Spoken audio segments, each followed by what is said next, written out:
Okay, we need to start from the beginning. What the is Australia? Is it an island or a continent? Can somebody, is Eurasia an island? Is Afro-Eurasia an island? I'm very confused. It's both? Utter woke nonsense. Give me some info. In Australia, voters will head to the ballot box on Saturday to cast their vote in the country's federal election.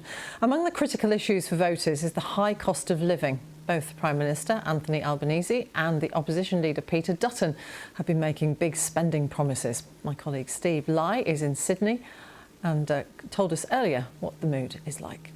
And it's just about 6:10 in the evening here, the day before polling day. Although early polling has been available to Australians here for the last 2 weeks or so. We understand that voting is compulsory in Australia, right? Mandatory? My understanding over in Australia is that historically, or at least over the past few years, most of the Australian states, provinces, whatever your term is for them, have been controlled by progressives, with one exception. And also your housing crisis is almost as bad as Canada's. You kind of have the opposite problem of Canada, right? Because Canada's housing crisis is affected heavily by the fact that 90% of the land of Canada is basically uninhabitable because it's too cold. And in Australia, the entire center of the nation is uninhabitable because it's too hot. You guys need to do that inland fill. You need to do that river thing. Have you guys seen the river thing? Hold on. Australia Geoengineering River. This is one of the few geoengineering projects that I've heard people talk about that actually seems like it'd be super based. Some version of this, basically. Just flood the interior. Because a huge chunk of the inside of Australia is not usable. Not only by humans. It's not even... it sucks. Yeah, it's a wasteland. Is it all below sea level? A lot of it is a few feet below sea level, apparently. So you could literally, you could work to do this, yeah. I don't know, I think it'd be cool. The water, salt water? Yeah, it's an inland sea. But you would be dropping temperatures in the inside of Australia for a long time. It's like an anti-climate change thing, right? I mean, that's cool.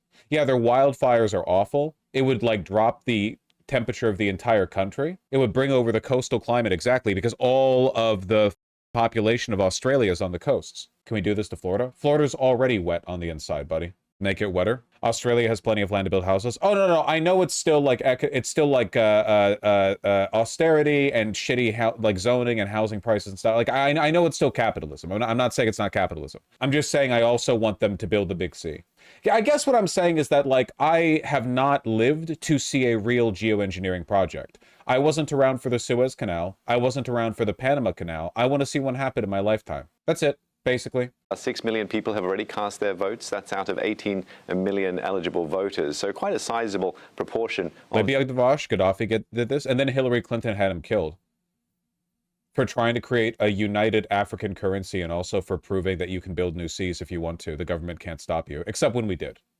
The electorate have already cast their votes even before polling day has yet to begin. You mentioned housing affordability and the cost of living very much on the minds of many of the electorate. Worth to note as well that the demographics of this election are certainly interesting because it's the first time that millennials and Gen Z voters will be outnumbering baby boomers, comprising approximately 47% of the electorate. So what matters to young people in this election is something that will be on the minds of those political candidates. Here, I'm literally not familiar with the polling even. The 2025 federal election is upon us, with Australians going to the polls, of course, tomorrow.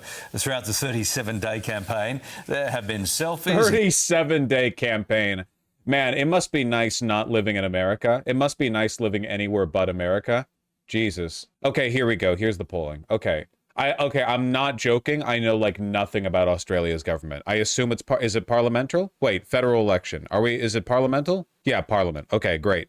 I'm noticing we have another Trump effect here. We looked at this earlier. We looked at this a little bit ago. This is the primary vote. This is two-party preferred. Wowza! Okay, so once you factor in the votes getting sort of funneled down to the main two, we see here's the Trump effect. We all know it. We love it. The Labour Party versus the Liberal National Coalition. Liberal National Coalition. These people are neocons, correct? They're not a full Australian MAGA party. They're not doing the Pierre Pulivieri, like, make Australia great again bullshit, right? They might be leaning into it, but they're not like fully, they're leaning into it a little. Yeah, okay. And the Australian Labour Party, are they as bad? They're not as bad as the UK Labour Party. Nothing's as bad as the UK Labour Party. Are they better or worse than Democrats? Better than Dems? Okay. All right. And snags and baby kisses and spam messages. Leaders have hugged all those bubs and sampled baked goods. There's been a lot going on. Yeah. The Albanese and Peter Dutton have gone head-to-head in several debates, with the price of eggs temporarily overshadowing other important issues and policies.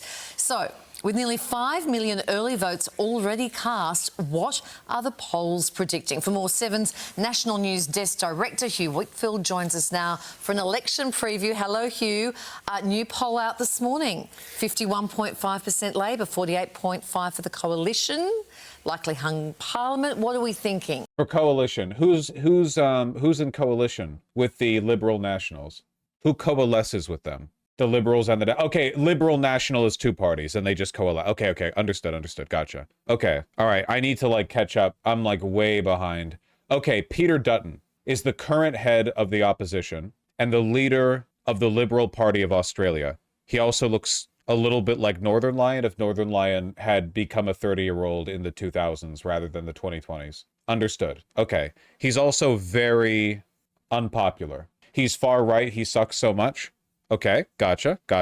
But he's not the person who would become the prime minister if the coalition won. Is that correct? He is. Okay. Why are they going with him if he's so unpopular?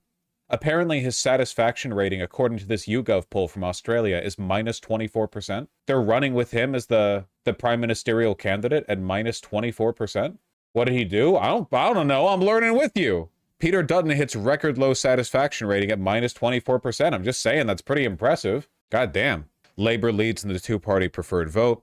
Albanese leads his preferred PM, 51-34, a record 17-point margin. Okay, I don't understand this at all. How is the Labour leader, Albanese, leading in satisfaction 17 points? The leader of the coalition is down 24, and yet the parties are head-to-head. How does that make any sense? Headline voting intention, they're literally like neck and neck. They're right next to each other, except the leader of the coalition is very unpopular and the leader of the Labour Party is very popular. Median voter brain? You're the sociologist, you tell me. I'm sorry, I can't give you an answer that isn't at least a little bit Malthusian. The Liberal Party's been in power 75% of our history. The coalition, I assume you mean? The Liberal Party and the National Party? Is the Green Party any good? What the f*** is fun? Okay, I need to... Hold on. Australia Green Party. A confederation of Green state and territory political parties. They have a triangle. Their membership is 15,000. That doesn't seem like a lot. Okay, gotcha. All right, okay. What the f*** is phone? Phon? P-H-O-N? Australia? What? That's such a... Respectfully, that's a stupid name. Pauline Hanson's One Nation. Is this like a Sarah Wagenknecht kind of deal in Germany, where they have a far-right party that they just named after their freak leader? A right-wing populist party led by, wow, Pauline Hanson.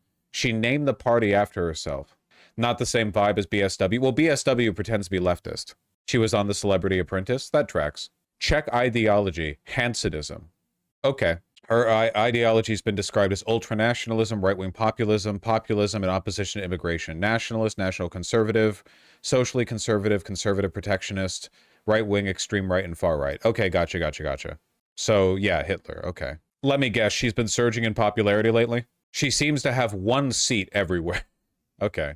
Everyone hates her? Well, clearly not enough people hate her, because, 8.5% of the Australian population chose her party for their headline vote. I noticed that you have a party named Trumpet of Patriots. That's interesting to me.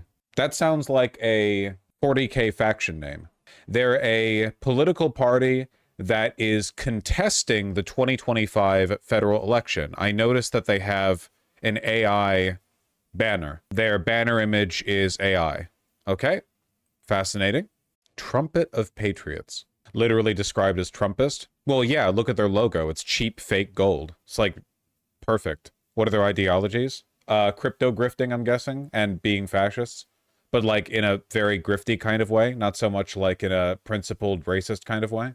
Not to suggest that being a principled racist is necessarily that much better than being an unprincipled one, but no, their mottos literally make Australia great again. Yeah, I know, because people in chat keep saying it. I read chat. Huh. Okay, so somehow the election is neck and neck for the parties, unless it's you're narrowing it down to the two parties. Then you have a 4.4 lead for the Labour Party, even though the head of the Labour Party is popular and the head of the coalition is unpopular. Okay. Does Australia matter? Well, I would say that we're seeing the Trump effect in action again, right? I mean, look, it's the exact same thing. Look. The conservative coalition gets more and more popular after Trump's electoral victory, and then right here after his inauguration, shoom. That being said, what did the Labour Party do to drop the bag so hard over here? They were enjoying a massive lead for a while. Be in power? Cost of living crisis? Okay. As they've been making their campaign speeches and campaign pledges as well. Now, we talked a bit about the cost of living and housing being on the minds of voters, but that's not the only thing. There's also the geopolitical side of things as well that has really sort of come to the fore. So it's not just the Russia-Ukraine war, it's not just what's been happening in the Middle East that we've just been reporting on, but it's really US President Donald Trump and his tariffs agenda that has really shaken things up. We've seen how it's played out in the Canadian election. Will it have an impact here in Australia as well? That's something that candidates are trying to... This is even more impressive for Labour when you consider that Murdoch owns almost all media outlets in Australia. I mean, the media in Australia is pretty racist, right? Like, like they're a cross between Canadians and Rhodesians a little bit. And I'm saying Rhodesia specifically because of the, like, shorts and camp collar shirt vibe. But, you know, I still think it holds a little bit. Media is owned all by the opposition. Well, yeah, as pointed out by somebody in chat, Murdoch owns, like, everything in Australia. Like, Sky News, of course, is owned. God, look at how much... The Murdoch monopoly is crazy, man. Everything Fox, of course. Then you've got Sky News, News UK and Ireland, and then a bunch of other shit. A lot of .aus in here, you know? Again, like, it's all right-wing messaging is inauthentic. It always comes from power. It always comes from money. There's no such thing, which is why, by the way, like, if you got rid not just of Citizens United, but like of capital influence over media altogether, the modern right wing would dry up. It's totally inauthentic. It's like overwhelming predominance has nothing to do with free speech. It has to do with the opposite of free speech. Stupid American here, why should I care about this? Respectfully, what's the point of being a leftist if that's your attitude towards foreign politics? Like, wouldn't it be easier to be MAGA? News Corp Australia. God damn, man. Yeah, it points... Not that one, this one. Assess and determine what Australia's place in the world is going to be and how they present that to the electorate, certainly going to be on their minds. My colleague Katie Watson has been speaking to voters from across Australia to get their thoughts on what matters to them. Yes! Welcome to the Wild West. Well, not quite. This is Western Sydney, and Australians here are enjoying some Americana. Politics here has been a bit of a wild ride. Every day, candidates trying to control their message, but not always successfully. One thing's clear, though. US politics and Donald Trump have thrown this campaign somewhat off course. Tariffs are great. It protects... But we should have had tariff protections many years ago. It looks bad now because they're used to a system where you sell off assets overseas. Trump's the best thing ever America. It's going nuts. Yeah, I don't know. I'm just sitting back and watching. Pretty much. It's a bit like a show. Like, I'm just watching. It's quite interesting to watch. I think it's entertaining. It probably affects me more than I realise, but I just choose to ignore it. Okay. Labour Prime Minister... There are so many Gen Z men who are like that, dude. There are so many Gen Z men who are like that. Minister Anthony Albanese and rival Peter Dutton have repeatedly had to answer questions on Trump. Not everyone... Dude, he looks like RuPaul. He looks like RuPaul. That's crazy. Trump. Not everyone, though, satisfied with the answers. Burn victim face, no. Which is why independent candidates and smaller parties are doing well. Voters fed up with traditional politics. Since Trump has come in, we've seen a huge shift in the global geopolitical order. And Australia's in this position where the US is a close ally and has been for 80 years, but China is our major trading partner. So we have to balance these interests very carefully. Yeah, China's been reaching out to Australia to try to, like, take advantage of the global chaos and get some better trading deals. The UK's done the same with the EU. None of these deals are going to get walked back. Nobody doubts that China's still going to be a reliable exporter of goods 10 years from now. No one knows what's going on with America. Canvassers are eager to sway any voters who are still undecided. It's like overall economy. And also defence. Energy policy and cost of living. I care a lot about climate change and also queer rights. A lot of the world is turning very conservative, I guess. That's very scary to me. And global politics is increasingly hard to ignore when it comes to casting a vote. Initially, the focus was on the cost of eggs, the cost of living in general, the cost of energy. But there are some things that are more important than the cost of eggs, and so democracy itself. Well, it's not a if and or another thing, right? Like there's a pretty direct. Well, the cost of eggs is the bird flu, right? But it's talking about the cost of goods. Like the tariffs are going to increase those. So also, shit is already so expensive in Australia because apart from a few specific things, they have to import so much. Again, Americans don't know how good we have it, right? Heavily subsidized agricultural industry, farm and animal agriculture. We're the hub of global trade. So we get everything through us. But Australia is not the hub of global trade, and they are an island. So if anything wants to get to Australia, it has to be shipped over there. Their domestic production is not that great. They do have a lot of meat, though. A bottle of Jack Daniels cost $80 when I visited there. Sheesh. I remember the food being expensive in Sydney when I visited, and that was like 15 years ago, you know? Can't imagine it's gotten much better since then. Canada is a good example. Its Liberal Party was unelectable 6 months ago, but their elections this week were totally transformed by Donald Trump.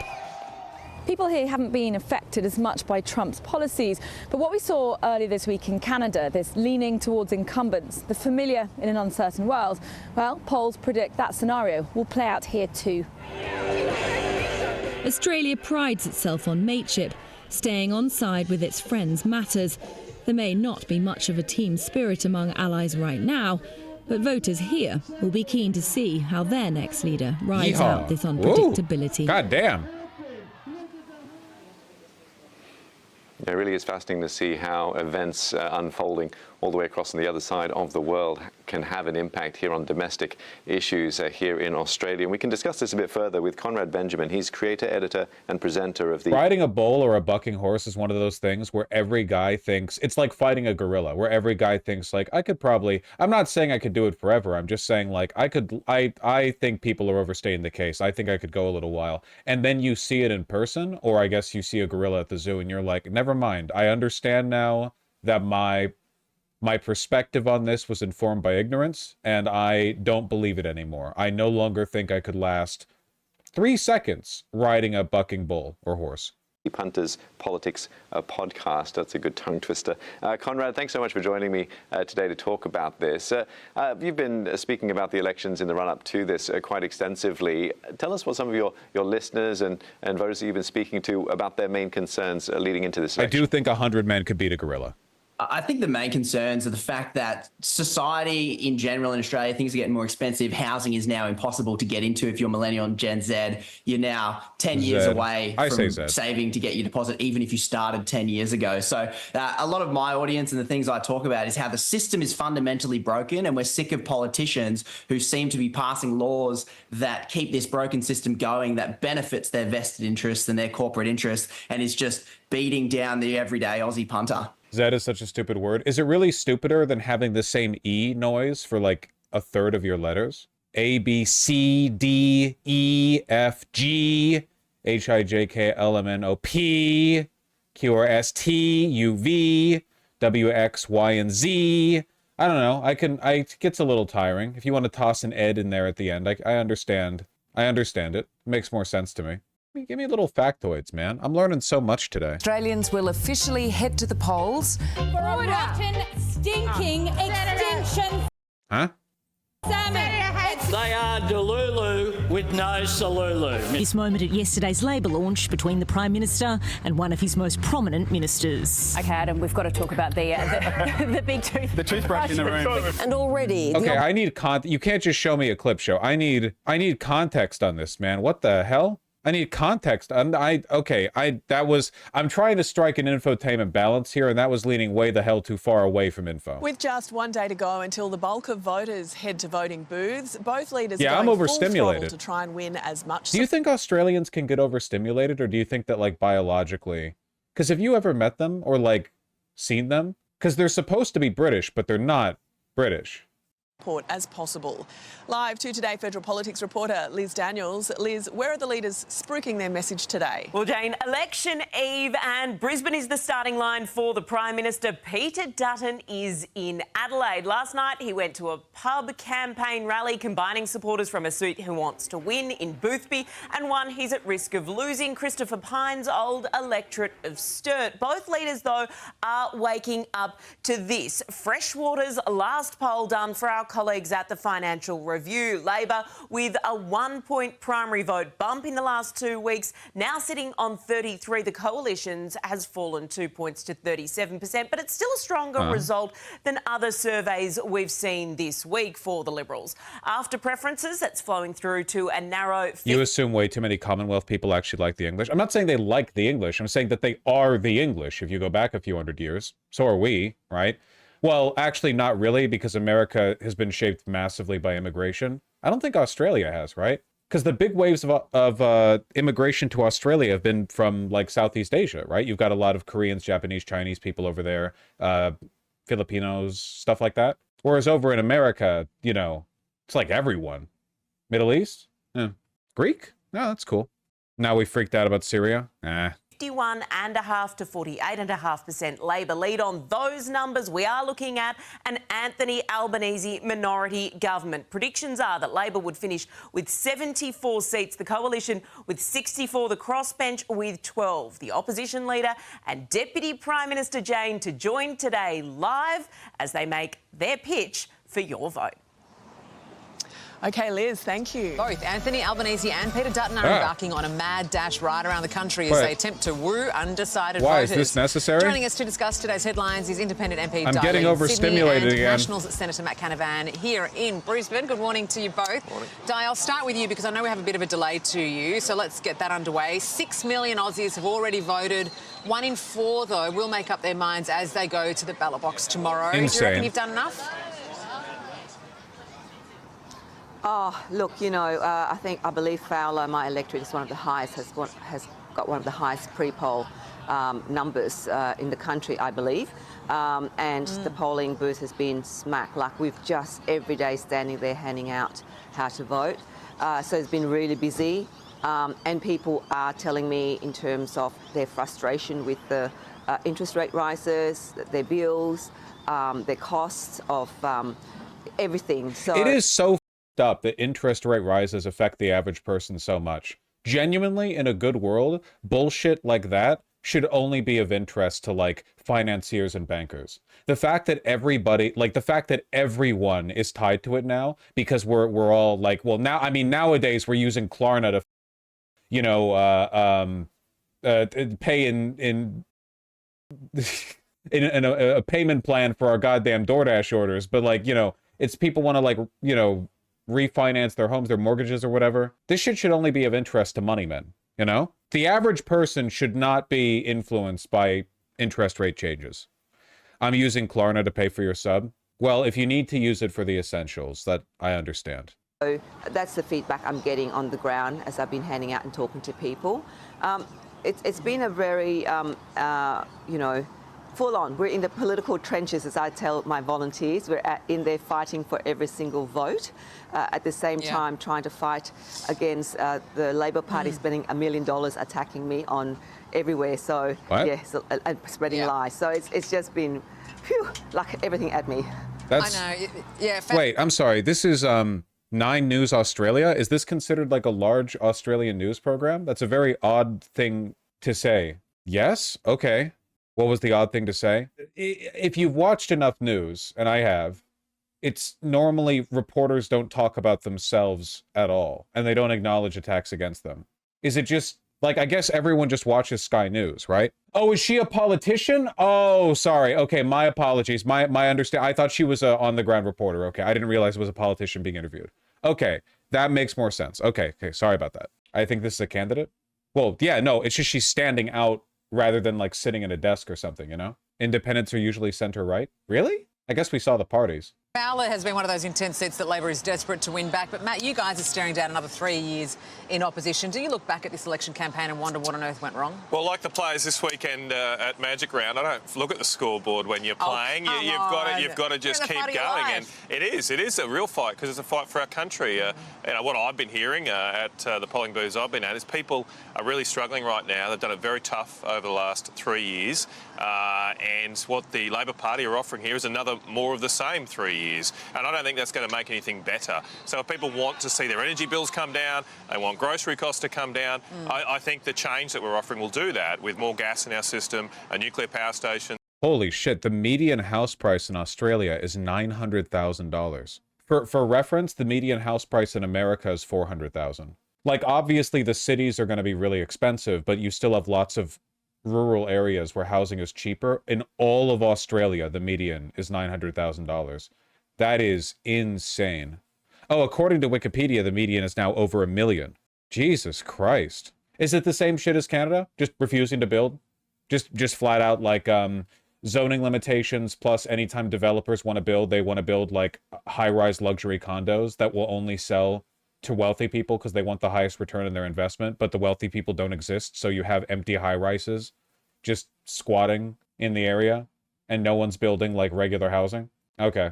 That's great. It's so cool how, like, every liberal capitalist country on earth let their entire country get to death by the exact same low IQ, short-term vision of realtors and developers and such. Like, it's the most obvious problem in the world, and it's been building for decades, and no one's done anything about it. It's so obvious.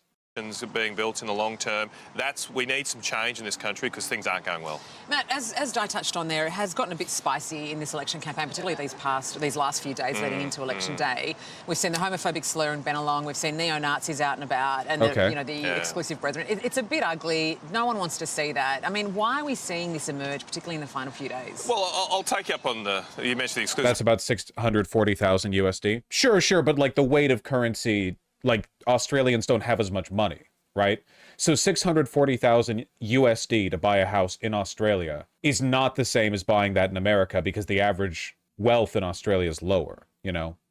Brethren, I don't think there's any evidence of them doing anything other than just participating in a political process. It's what they represent, though, isn't it? Well, but they're allowed to have their views. I mean, it's a free country. Does it represent the Liberal Party? But if they do so respectfully, well, if they want to support the Liberal Party, of course, we take people from all different types. And sometimes, even I, Sarah, you know, don't always support everything that my party says.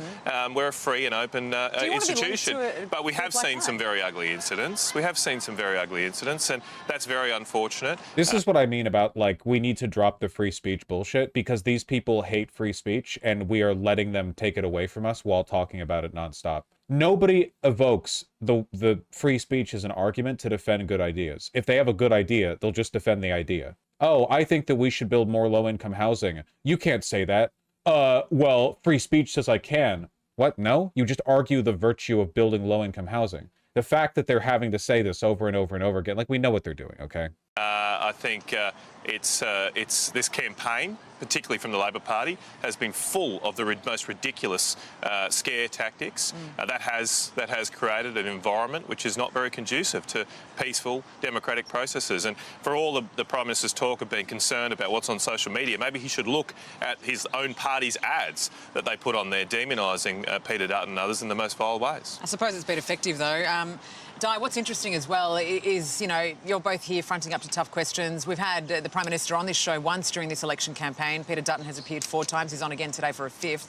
He hasn't shied away from being front and centre of the Liberal campaign. Does that make him an easy target? Look. The impression that I'm getting from this is that there aren't really any heroes in this election. Mark Carney has the potential to do some good. I don't really see that happening right now. In Australia, right? Like the most they can really hope for is averting the worst case scenario. That's unfortunate. Well, I still hope they manage to avert it. Question, you talk about dead countries a lot. What are some of the most alive countries? I don't know, because when I say a dead country, I don't just mean that they're anti-democratic, right? There are lots of anti-democratic countries that still have like a robust population. Iran is an example I think of, right? Where the country's very anti-democratic, but the population of Iran is like this tumultuous, feisty, broiling mess of discontent that the government can barely manage to keep down, you know? Greece! Something like 15% of their population marched against the government cover-up of their corruption leading to the death in the train crash, right? But their government's like really corrupt and not really that democratic. So I don't know. France is a good example. Yeah, if the French government may be like miserable and wretched, but the French people love protesting. So I don't know. I don't know how much of it is just like me restating the Socratic racial theory of the, you know, people in warm climates have thin blood and their brains run hotter, and people in cold climates have thick blood and their brain runs slower, and that's why the Nordic people are all building houses out of poop, and why all the Middle Easterners are building like great temples to their pagan gods. I don't know. Maybe I do believe that. Maybe I do believe that the hotter your head is, the faster the blood flows. Is the US a dead country? No, but we're getting there. The fact that everything that's happened over the past 6 months has happened, and the relative support for Trump versus Kamala Harris is basically the same. Unfortunately, in systems like this, whether or not a country is alive or dead is like heavily determined by, do they have an effective outlet or venue or channel for their energy, right? And usually that's a political party. In places like Greece or France, it might be opposition to a political party or like a government measure, but there needs to be something. And right now it's like, I don't know. We're getting deader and deader, I'll tell you that much. The trend is negative here. I don't know. Sorry. I wish I had more to say about the state of affairs in Australia. I mean, obviously I want the Labour Party to win. It's just, you know,